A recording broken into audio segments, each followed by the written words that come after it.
Evening, everybody.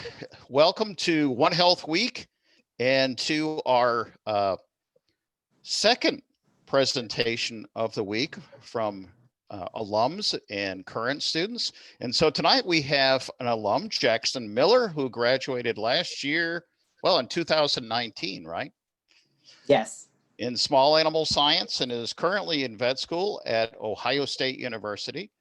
For those of you who are not familiar with One Health, let me just tell you a little bit about it. This is a philosophy that just recognizes that we humans, environment, and animals are all kind of interconnected, that we have interactions between us that can be either negative or positive.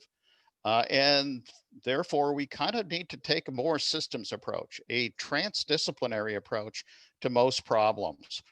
Um, and I think that our speaker tonight, Jackson, is going to be kind of jumping into that from his experiences in vet school and looking at kind of the interactions with wildlife. And so we're very pleased to have Jackson. I actually miss Jackson from my classes, and I'm sure that there are plenty of other faculty members and maybe some students who have had contact with Jackson who also miss him. Welcome, Jackson. It's all yours. You're flattering me. Well, thank you for having me for sure. I miss Del Val like crazy. Moving to a very populated Columbus, Ohio is definitely a change that we're dealing with here, but it's going well so far. So tonight, I'm going to share my screen to get to the presentation I have. First of all, welcome to One Health Week. That's always an exciting thing. Just because I feel like we don't talk about it enough from day to day. So let me get to my presentation. Are we good? We can still see everything all right? Yep. Okay. So tonight, kind of casual for me. I'm not big on doing anything super formally, but I'm going to be talking about the Wildlife Disease Association, especially at The Ohio State University. So I'm actually part of the e-board for this club at The Ohio State University, which is kind of centered around the College of Veterinary Medicine. So I'm the co-event coordinator. Our president, I just want to have a shout out to her. She kind of helped me with this presentation. She can't be, I don't think she can be here tonight. She might be, but I know she's recovering from a head injury, I think from a car accident. So hopefully she's doing all right.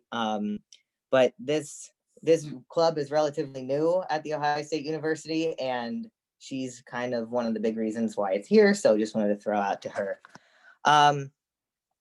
So I kind of threw this out as a good little conversation starter. So a UC Davis study in August of 2020 showed the genomic study and the risk to different non-human animals and different animals in the animal kingdom that are possibly susceptible to COVID, which I think is a really, really interesting point, especially since a lot of us are either working around or in close contact with these animals. So it showed that old world primates and great apes have identical amino acids at the binding site to the human binding site and are predicted to be at high risk of COVID infections.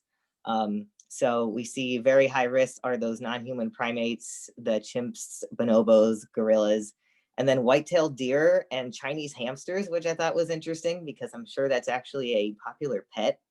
And then we already know of some cats and some tigers testing positive in different facilities.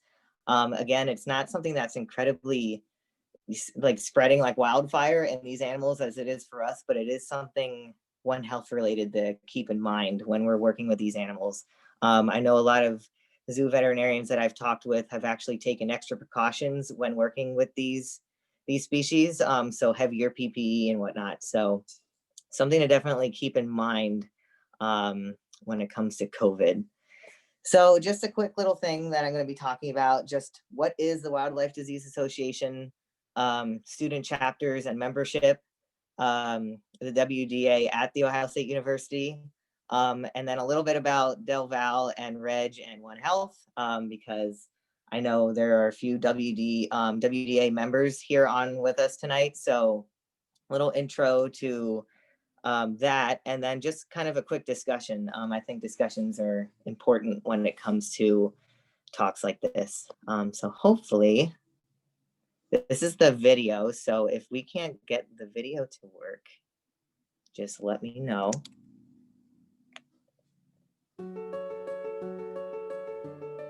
There's really no audio, so. Actually, the music's coming through. It's good? Okay.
Okay, so that's, I think, a good little intro to what the WDA is all about.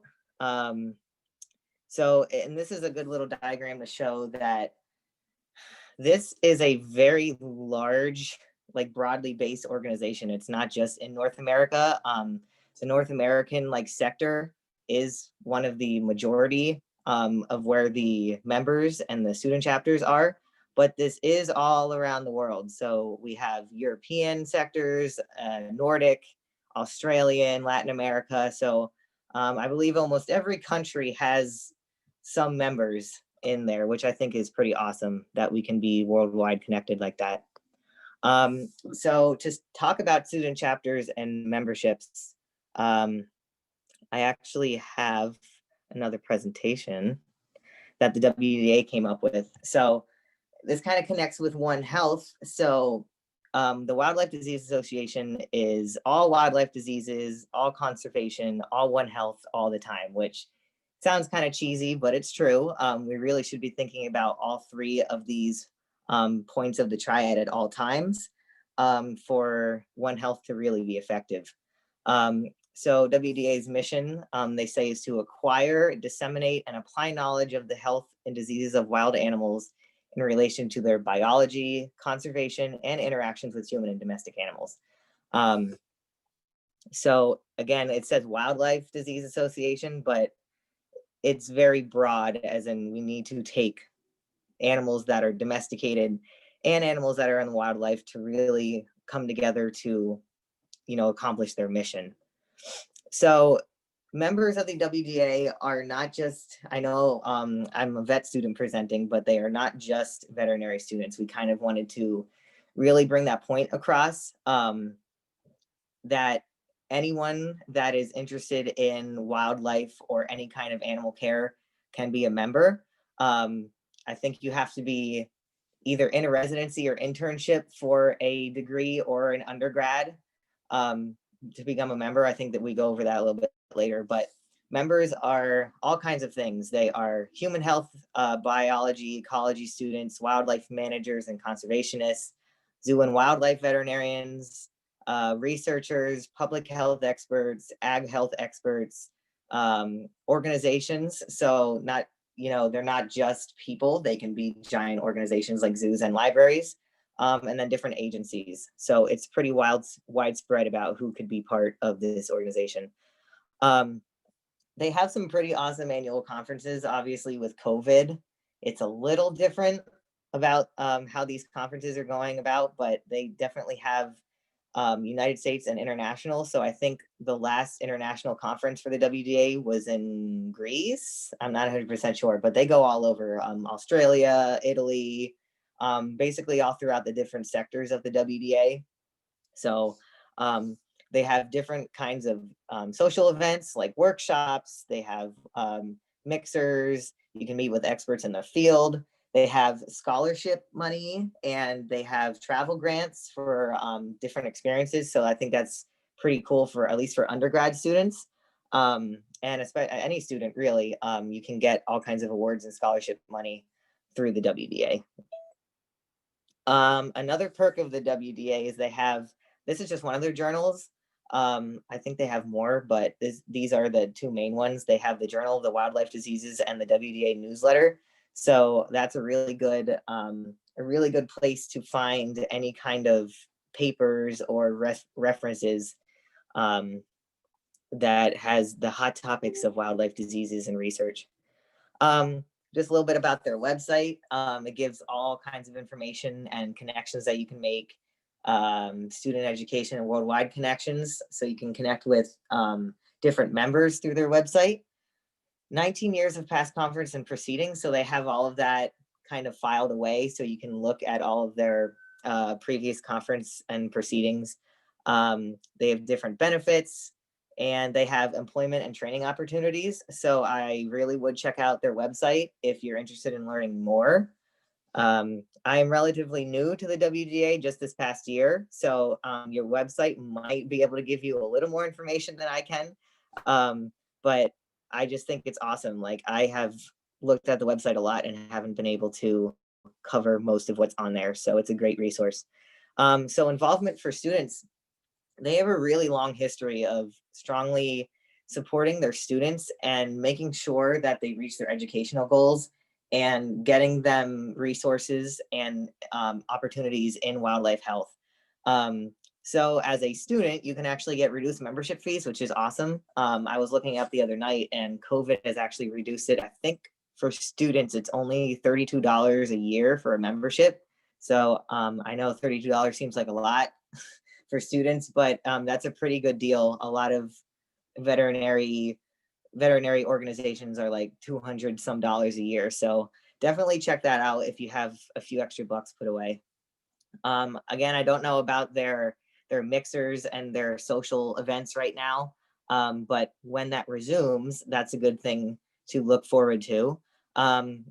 There's different councils that students can be a part of. You can get awards and scholarships. Mentoring is really awesome. One of the biggest things, at least as a vet student, is finding a mentor that can teach you what you want to know. And that's really important for, going along your job and learning more, because sometimes it's hard for people to learn without someone working with them hands-on. And then the student chapter and travel grants are awesome too. I know there's a travel grant right now that's up for going to Asia to work with elephants out there. So you can actually get travel grants to go work out in different parts of the world, which is awesome. So objectives of the student chapters are to educate students interested in wildlife health and diseases, the profession and the career opportunities. So learning more about what type of job opportunities there are. Like I said, it's not just veterinary medicine. There are all kinds of opportunities out there in wildlife. Job qualifications and education. So what jobs are looking for when you're applying when you graduate.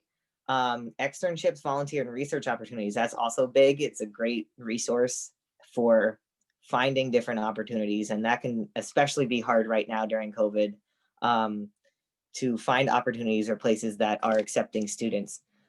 So then you can facilitate connections with other students worldwide. I think that's also pretty cool to be able to connect with people across the country and across the world. You can get very unique viewpoints from other people. And there's definitely different wildlife topics, different disease topics across the world. So connecting with others is a great way to learn. And then you also have the local chapter activities. So if you have a chapter or you have other members, or even just a small club, that you can really come together as a community and kind of work on any issues that are important. So we have enhanced the skills of students interested in wildlife health and diseases through different things. So they, almost every week, I'm seeing different workshops and activities and Zoom lectures that veterinarians and prominent people in the field are putting on, usually free of charge, which is awesome. So being part of the WDA really gives you a lot of awesome opportunities to get those lectures or hands-on activities. And then connecting students interested in wildlife and health and diseases through mentors. So I think we'll talk about this a little later as well. For the WDA, you need a faculty advisor, which can again serve as a mentor. And then you can invite all kinds of guest lecturers, kind of like what the One Health Week here at Del Val does, which is awesome. You can get all kinds of opportunities to hear prominent people in the field talk. So here it is, what is involved with creating a student chapter.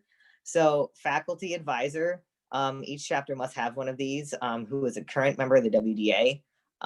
So finding someone that you think would be a great mentor.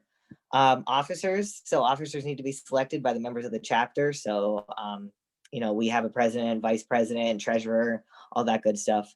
And then membership student chapters are composed of undergraduate, graduate, and professional students interested in the field. I guess technically you don't need to be part of the WDA, but it's really strongly recommended that if you have a chapter, you really want as many members as you can. And I also believe, correct me if I'm wrong, anyone that's on from the WDA, but you do not need a student chapter to be a member. So if you don't have as much interest in throughout the entire facility or the entire university, you can have individual memberships, which is also pretty cool. So again, we kind of talked about it, just what can a student get out of this? So inviting and meeting renowned WDA scientists to lecture, which is pretty cool that people from around the world can come and lecture to you, and you can meet them whenever we can meet in person. So this is a student workshop from 2005, and they were in France. So I think that's pretty dang awesome that you can travel to France and learn about wildlife and diseases by different really renowned scientists in the field. And then again, learning from the field. So these are just different pictures of experiences WDA chapters and members have come across. And then if you have any other questions about getting started with either as a member or as a chapter, you can visit the WDA website. There is a Facebook page for the Wildlife Disease Association and for students. And then this is the person you would contact from the website. You can also contact me, and I can try to field questions in the right direction. So let me head back to this. So just a quick little thing about the Wildlife Disease Association at the Ohio State University. Yeah, so tonight we do have multiple e-board and general members from the College of Veterinary Medicine. So feel free to ask those questions at the end of the presentation. And again, student members can be veterinary undergraduate and grad students. That is really important, that it's not skewing towards just veterinary students. As much as vets are important with wildlife disease, it's not exactly just what the WDA is about. It's about conservation, and it's about just the whole mission of One Health. So obviously health professionals aren't the only part of One Health. So we need people interested outside of the field of the medical industry. So all of the members that are interested or part of the WDA, they have all kinds of fields of study and interests. So we have grad students that are interested in public and environmental health. We actually have veterinary students that are double degreeing. I don't know how people can do it. I'm struggling with the DVM to try to get a DVM, but some people are getting public and environmental health degrees as well, which is pretty awesome. So then we also have wildlife and conservation rehab and medicine people. A lot of my friends, at least in vet med and in the graduate programs, are interested in research. We actually do research grants every summer here, which is pretty awesome that we're basically the students are the one leading the way in research for a lot of different topics. Exotic animal and companion animal medicine, that's kind of what I'm interested the most in, is the exotic pets that come into a private practice.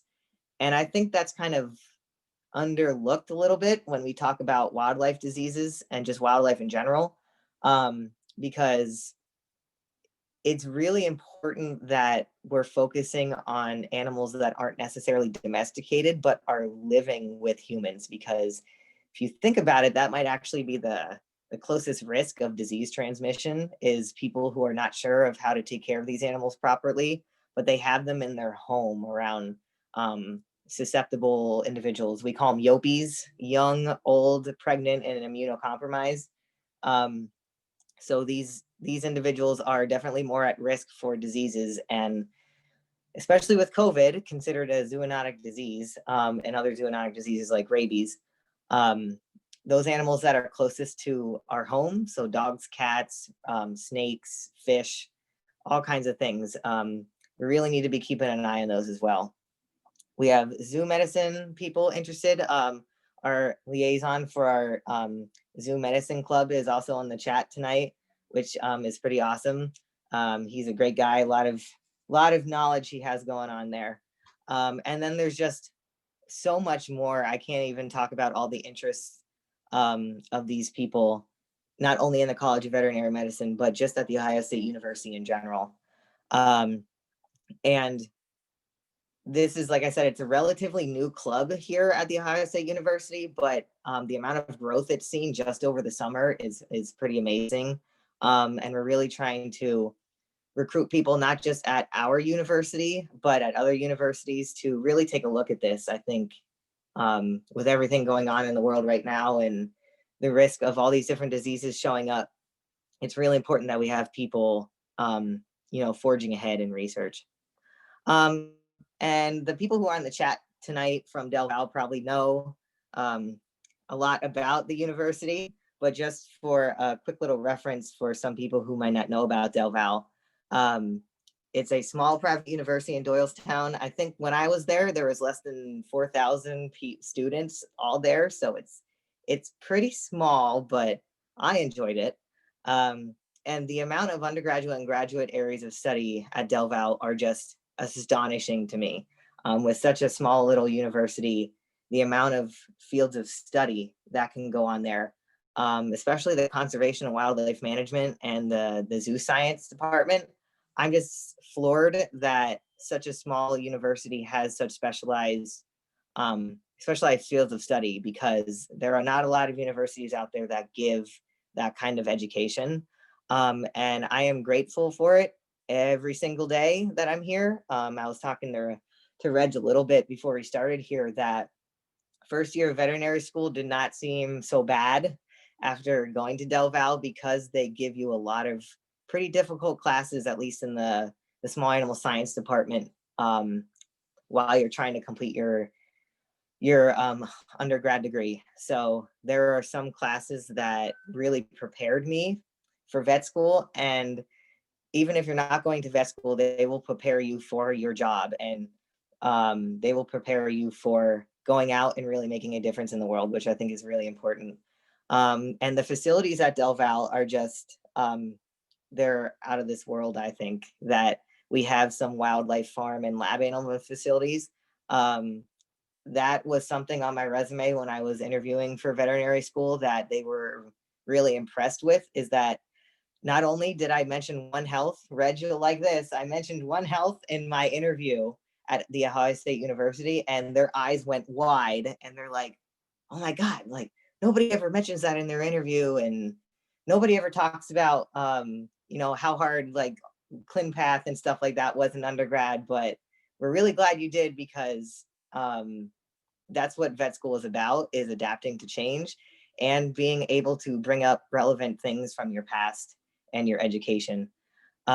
So thank you, Reg, and thank you all the professors that are on that had me in undergrad, because you definitely set me up for success. And for any students that are out there right now, do not take Del Val for granted, because, you know, it is pretty great for preparing you for what you want to go into. And then just a little bit about Reg. I can't come to a seminar without talking a little bit about him. He made me cry at graduation, I will say that, because I had to shake his hand to grab my diploma. And of course he wanted a hug, and, you know, he makes it hard to walk away, as a lot of the professors did. But so just a little background on him. And if any of this is incorrect, let me know. But I did get this from the website, so you can blame Del Val if any of this is wrong. But I cannot believe the amount of work Reg has put into his field. And it's definitely something I strive to do as a veterinarian, is to be as influential in the field of my field of study as he was, and making a difference. So being a department of we call it the ABC department, he has, you know, experience spanning more than 25 years working in zoos and conservation, which is wild. He was in Liberia, doing a lot of socioeconomic and wildlife harvest and bushmeat trade projects, which is, I think, something that we don't, again, talk about enough. In 2006, he wrote an elephant conservation action plan for Liberia, which is pretty awesome again. And PA, he has a lot of research projects, and one of the major ones was to restore population of the Allegheny wood rat. And I can attest to this because I worked in the animal laboratory facilities when we had these Allegheny wood rats. And it may not have been as successful as we wanted it to be, but man, was it pretty cool and pretty interesting to be a part of, taking care of these creatures, which need our help. So if anyone lives or is familiar with the Allegheny wood rat, they need their help. He serves as the president and CEO of the Forest Partners International. And the large list of the organizations that he's involved with is incredible, especially the Lehigh Valley Zoo Board. I worked with them. I was actually a veterinary intern and a animal conservationist intern at the Lehigh Valley Zoo during undergrad. And they're a small little facility, so they don't get a whole lot of fancy animals like the Philadelphia Zoo or anything, but they are growing. Sorry about that. They are definitely growing, and for someone like Reg to be a part of that board is pretty awesome. And then, of course, I can't even thank him enough for beginning the One Health seminars and the One Health Week, and really pushing that on the students at Del Val, because again, we hear it a lot, you know, One Health, but you would be absolutely baffled about the amount of people I've said the words One Health to, and they're like, what is that? Like, I don't know what that is. And when you explain it to them, they're like, wow, I didn't realize how important it is that we do this or get this vaccination for our animal, or, you know, just educating people daily on wildlife and diseases and how we're all kind of connected to them. The biggest thing that has baffled me, especially with COVID right now, is all of these people coming up to me and saying, you know, who could have predicted COVID? Who could have predicted the pandemic? Who could have predicted that this would have happened? And I can damn near tell you that every vet student or every veterinarian or every wildlife worker was pulling their hair out when they were hearing this, because everyone could have predicted this if you pay enough attention and you study this. Because in one of my classes, I actually have a zoonotic disease class right now in school, and we had to watch a bunch of documentaries on the different types of influenzas and the different types of coronaviruses. I got to give credit to my one friend. She said veterinarians were treating coronaviruses in animals before they were cool, because coronaviruses are a thing that's been around for a while, and they usually infect the GI system, but this one is just really weird with the different type of mutation that is causing it to be a respiratory disease. But I digress. Everyone could have saw this coming if we pay attention to the signs and we kind of listen to our scientists in the field. So that's really all I had about just what WDA is, and at least from the Ohio State University. I just got to point out this picture. So my fiance's mom took this picture. So in Columbus, we have the Columbus Zoo, which is just a really awesome facility. We work with the Columbus Zoo a lot with treating their animals and with internships and residencies and all different types of opportunities. But their partner facility is about an hour and a half away, and it's called the Wilds. And it's this massive, I think it's over 1,000 acres of land where they have free roaming herds of animals. So this is just the ostrich that came up to us on one of the tours. And they will peck at anything. They were trying to eat the bolts off of the bus, of the tour bus. So fascinating little creatures. But if you're ever in Ohio when the pandemic isn't raging across the United States, I would definitely check out the Columbus Zoo in the Wilds. And if you're ever looking for externships or internships, they are pretty awesome facilities. So Reg, that's all I had about presentation wise. If anyone has any questions about any of these 4 discussion points or just about anything in general. All right, for you folks, thanks so much, Jackson. And for those on the line, please put your questions into Q&A. And Jackson, we already have one there. Sure. This is a question from Nicole. Do you do anything in that group with nutrition? So far we've been really not as active as we would like to, obviously with COVID, but I haven't personally been a part of a talk yet about nutrition, but I can tell you with all of the resources and the free Zoom seminars that are sent out through the WDA and their Facebook page and their website, I'm sure that they have resources for wildlife nutrition. Just because they have zoo veterinarians, they have wildlife veterinarians, I'm sure they have nutritionists on board, they have animal care management people that are all part of this. So definitely check out their website and their Facebook page if you have Facebook to keep an eye out. And that's another perk about being a member for that $32 a year thing, that you will get all those free stuff, and not free stuff if there's seminars, but I'm sure there has been talks about it. They have all kinds of stuff. There was a talk about reptile and amphibian blood drawing and radiology. So they get really specific with some of their lectures. So definitely I would explore the website a little bit and keep an eye out for that, because I'm sure if WDA doesn't, there is a website for domestic animals called the WSAVA, WSAVA, WSAVA.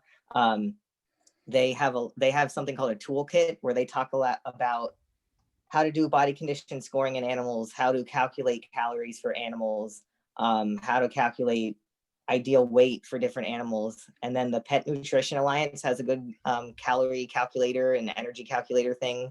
So that's good for domestic animals. But if you're more interested in wildlife and zoo animals, either the WDA or the Association of Zoo Veterinarians and Association of Reptile and Amphibian Veterinarians, Association of Exotic Mammal Veterinarians. There's all kinds of groups out there that are very specific towards their fields of study.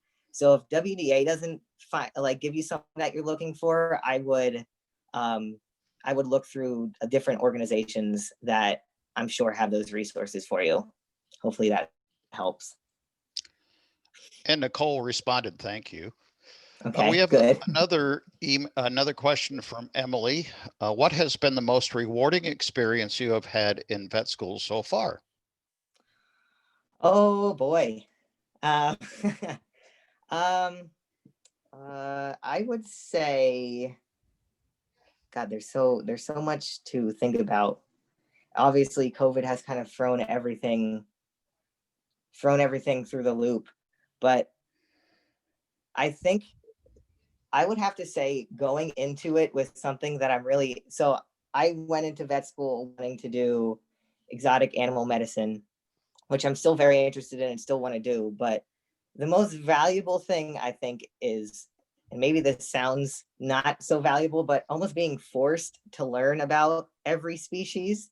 Because at the end of vet school, you have to take the NAVLE, which is a licensing exam, and they ask you about everything, not just your interests. So you're learning about all kinds of different species, and you're learning about all kinds of different specialties.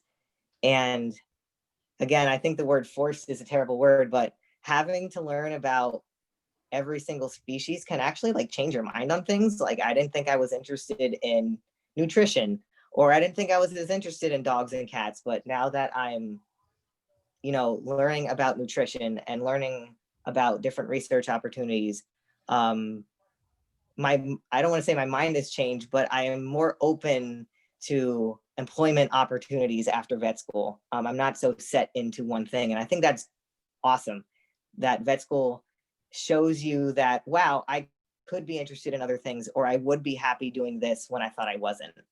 So Emily, I hope that answers your question. Just learning about everything and taking in as much knowledge as you possibly can. Jackson, one of your co-participants just wrote in and said, sleep. It's a wonderful when you get some. Yes. Learning how to balance your life out is probably very valuable. I know that seems like a skill that you sleep when you're an adult, right? I'm like, no, you really have to figure that out. You really have to learn how to balance. And vet school is basically a job. I know undergrad is a little different because you can almost kind of pick and choose when you have classes and whatnot. But it's like a job, first year it was 8 to 5 with a 50-minute lunch break. And I had to hire someone to go walk my dog, and, I had to worry about making money. So it definitely is valuable in learning how to be an adult if you haven't by the time you're done in undergrad. And I'm sure that's how all grad students are. We have another question here from Laura. To start a Sure. wildlife disease association at our school, what were the 3 things that we needed again? A faculty member, officers, and what else? Just members. Let me double check on that for you. But they just want to see that you have memberships. So they say here that membership is strongly encouraged, so you don't need like 50 bajillion people to start a chapter. But it would be nice to have a lot of people. And again, that's something you can go on their website. This is basically what was on their website, but if you want to go on there and do a little more research about their specific requirements, or on their website, you can always send an email to that student rep email that it was on their website as well. But yeah, having a faculty member, different officers, and membership. And if there's a question that either the website doesn't answer, or I can't answer for you, I will definitely be glad to forward questions onto our president when she's feeling a little bit better, and our faculty advisor here at the College of Veterinary Medicine. So hopefully that answers your question. And if not, we will find an answer for you somehow. We have another question from Jazz Lynn. How has Corona changed last and this semester of vet school? What downside challenges have you faced during these times? Do you think it will affect you as a vet? That is such a loaded question. That's like going to Texas Roadhouse and getting the loaded potatoes. So just, I guess, a very brief overview of how they've been handling it here at OSU. So before COVID hit, we had our 2 semesters, going 8 to 5, at least in first year, which was, we spent from 8 to 5 in the same lecture hall, with the professors coming to us and 50-minute lectures, 10 minutes in between, and then our lunch break, and then we go home. And then that's about it. Vet school is unfortunately, it's very lecture based the first year, 2 years, which another thing about the OSU is they have a really fancy state-of-the-art clinical skills center where we're actually trying to, from year one, get people experiences. So we actually have a clinical skills class where once a week we are taught by clinical professors how to do things like blood draws and physical exams, how to auscultate the heart, what were we doing? We were learning how to do radiology, palpations, all that stuff that we're starting from year one instead of waiting till clinical year in 4 years. And then we're also building a new spectrum of care clinic on campus. So not only do we have the huge, absolutely massive referral hospital at OSU with all the specialists, but we had people complaining when they left vet school that, wow, I don't know how to be in a general practice because when I was in clinical year, all I did was refer to the specialist right down the hallway. So to take that, we are creating a clinic that'll be ready, I think, by our clinical year. That is literally just exam rooms with a veterinary student, and behind a one-way glass, you have the teaching clinical doctors that are basically monitoring you. And you will not refer, you will not say, well, let me go check down the hallway. We will basically have to learn how to be our own practitioners. So I kind of digress, but that was how it was before. And now COVID has changed where Ohio State is trying to stay away from as much in-person stuff as possible. Franklin County, which is where Columbus is still pretty high in cases, obviously because it's a pretty busy city. And the undergrad rate has been all over the place. But we are still doing in-person exams. Some of them are online, so we actually take them online in our homes with notes, but some are in person in our lecture halls. And then we still have our weekly labs at our clinical skills center. And what we're doing, instead of, following a lecture, like a Zoom from 8 to 5, we're doing module-based asynchronous learning. So every week we get a new module for each class, and we have to complete all the readings, all the videos, all the activities, all the quizzes, which pros and cons to that. I think the definite con is that we have a lot of, I don't want to say busy work, because it's not necessarily busy work. It's, we're actually learning through it, but it's a lot more physical work to get done every week. Whereas back in the beginning of vet school, I would just sit in lectures, review my notes the week before the exam, and I would be fine. But now we really have to time manage where the entire week is us completing module stuff, and then we have to find time to study for our exams on Mondays. So that's definitely a challenge, is completing all of the work. But I think pros to this is that it's definitely helping with time management, definitely helping us learn how to adapt to hardships. And we are getting materials that our professors wouldn't have time to give us. So I am getting all kinds of videos and activities and flow charts and notes and all kinds of stuff that our professors wouldn't have time in their 50-minute lectures to show us. So I think that's a pro, is we're getting more material, which is a pro, but we're getting less material, or we're getting more material, which is a con. So that's, I think, the gist of it. And I think to your question is, how will it affect us as being a veterinarian? I don't know. That's a very good question. We're not getting any less of an education.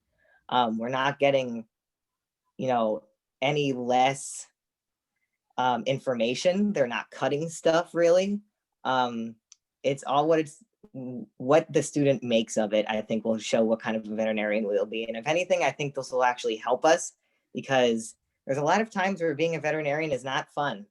And I think this will, if anything, show us how to, work through adversity and be a little tough-skinned and at least at OSU, we're not losing those hands-on labs really yet anyway.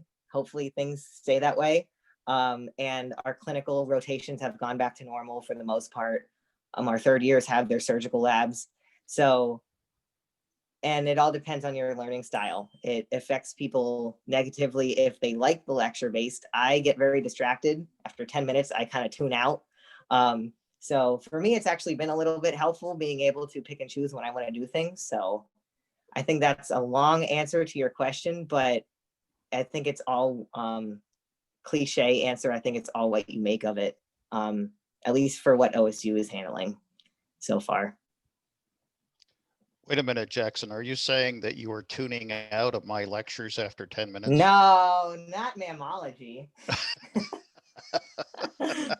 No, I mean, I think to that point, it definitely helps when you're interested in the material. I'm not saying that vet school isn't interesting, but when you have like a 50-minute neurology lecture all based off of the different tracks, it gets really muddling and really confusing. So being able to work through stuff at your own pace, I definitely think is a pro, because I take longer with neurology than the person next to me might have. And having the professor go through it all in the same 50 minutes can change things. But it has been hard. I will not sugarcoat it. It has been really crappy, I think, on everyone. But it's all what you make out of it. But no, I didn't tune out of your class, Reg. I think it also helps that we weren't stuck in the same room for 9 hours a day. Yeah, that helps a whole lot, doesn't it? Yeah, your butt gets numb after a while. Well, I got to say that I was not aware of Wildlife Disease Association before you contacted me, Jackson, and I'm extremely impressed with the inclusiveness of this organization, and I think it really embodies One Health exactly as we would hope, that that we've got to look at things from a transdisciplinary approach. And if we don't pay attention to these other aspects and take advantage of the expertise that are represented by other persons, how are we ever going to deal with the incredible problems that are facing us? Agreed. You had a picture in your presentation too of the mock disease outbreak from last year. Yes, I totally forgot to mention that. Hold on. Well, we're actually doing it again this year, but we're unfortunately having to do it as a virtual event. But USDA is working with us again, and I'm very happy to say that currently we have about 40 students signed up to participate in the event, and we've got a large number of faculty members too. So between faculty, students, and USDA representation, I think we're going to have a really interesting mock disease outbreak. And we're going to be talking about actually COVID and its interactions with wildlife. So particularly looking at the problems that we're seeing with mink and the mink farms. Yes, I just, like, right when I was done with this presentation, I'm like, I didn't put mink in there, but that's, I'm wondering, like, kind of besides the point, I'm wondering if that'll affect anatomy, because I know they use mink for anatomy.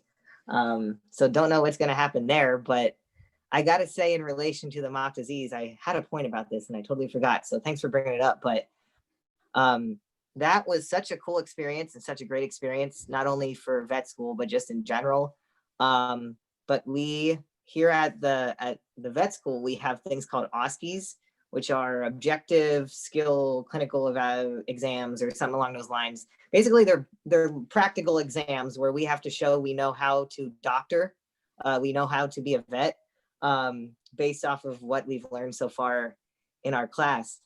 So a veterinarian will be right in front of us. They will have our rubric, and we basically have to follow prompt saying, you have a neuter patient and you need to close up this specific body wall, or this specific muscle, or this specific layer of tissue, and it needs this amount of tension, and you need to know what kind of sutures you need to put in that part of the body with that amount of tension. So you have to be able to complete that in front of a veterinarian, which is absolutely terrifying. I did it a few weeks ago. We had one where I had to do hand ties. Dr. Shelley, shout out to you for hand ties. But we had to do hand ties on a vessel, and we had to tie them off in front of the professor, and the professor actually injected saline into it to make sure it didn't explode. And we got graded on how well our hand ties were done. But I digress. One of our OSCE stations was donning and doffing PPE properly. And I think if Brandon McKenna is still on this chat, he's actually at OSU here with me too as a first year. They just learned that their first year, how to don and doff PPE. So man, the stuff that you think isn't important until you like find out it's important. And I can't thank Del Val enough for putting in the effort that you guys do to prepare people for their jobs. We just got a message from Jen Shelley, and she says, yay, hand ties, and yay, Yes. PPE. I'll be honest, Dr. Shelley, when we did hand ties in your class, I'm like, what? Like, I don't know what's going on here. And now I can literally do them in my sleep. Like, I tie my sweatshirt into hand ties when I'm not thinking about it. So like I said, the things that don't seem important right now and really mundane are things that you'll be like, wow, I wish I paid attention a little bit more when Dr. Shelley was teaching me hand ties. So there you go.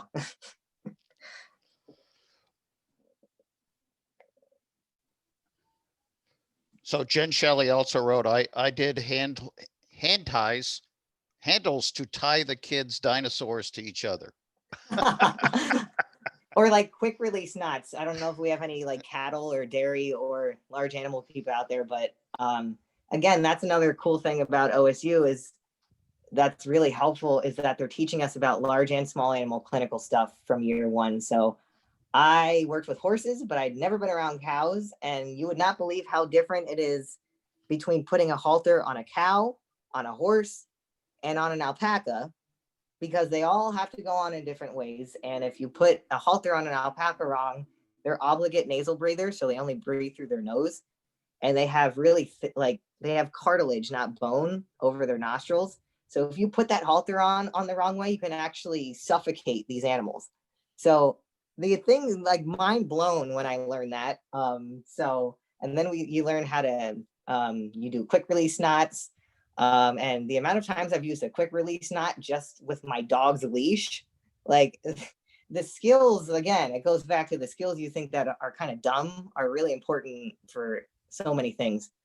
So yeah, thanks, Dr. Shelley. We have a comment from Carly, not a question, but I'm learning hand ties now with Dr. Shelley. And at first I was so confused, and now I love doing them and showing my friends and family. It's a cool party trick. It's an icebreaker. Hey, you guys got any needleless suture sitting around the house, you know?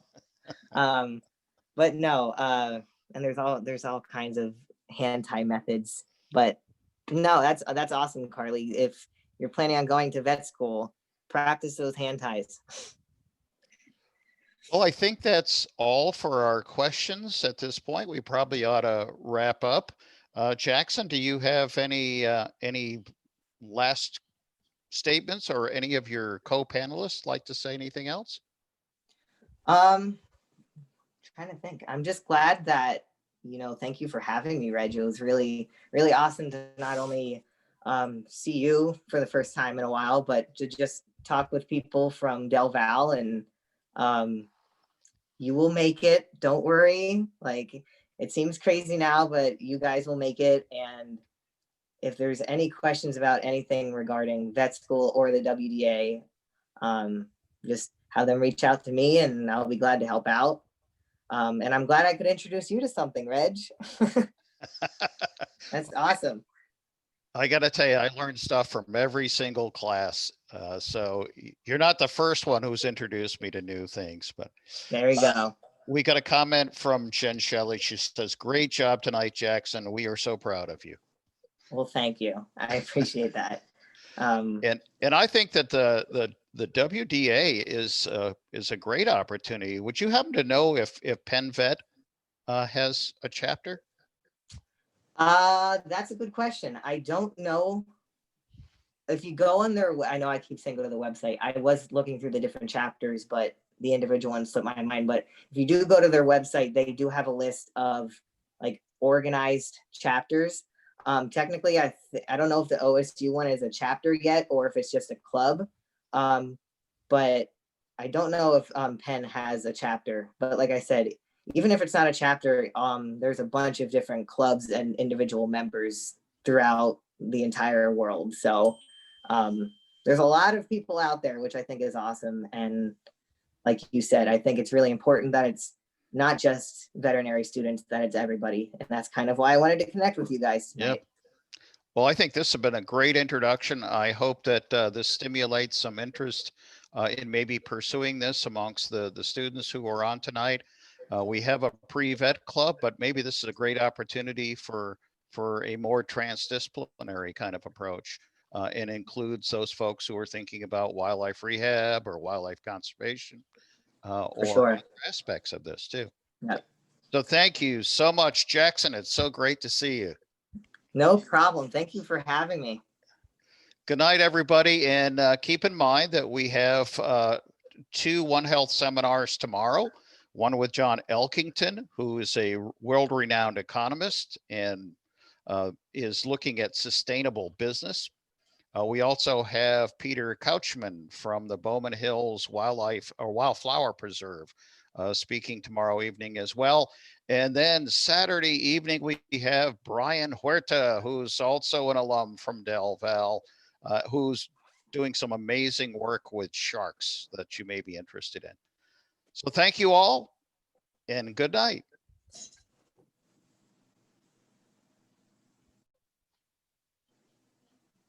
Thanks, Jackson. Thank you. Have a good one. If you ever need me for anything else, let me know. I'd be glad to talk about more. I certainly will. Good luck with Well, everything. Let's stay in thank you. touch. Yes, please. And I was talking to Dr. Shelley and a few other professors. During my clinical year, I have it out that I might do some student teaching at Del Val. Oh, cool. Because I'm interested in, education. So I will keep you updated with that as well. Sounds great. All right. Have a good one and stay safe. You too. Take care. Okay. Bye-bye. Bye-bye.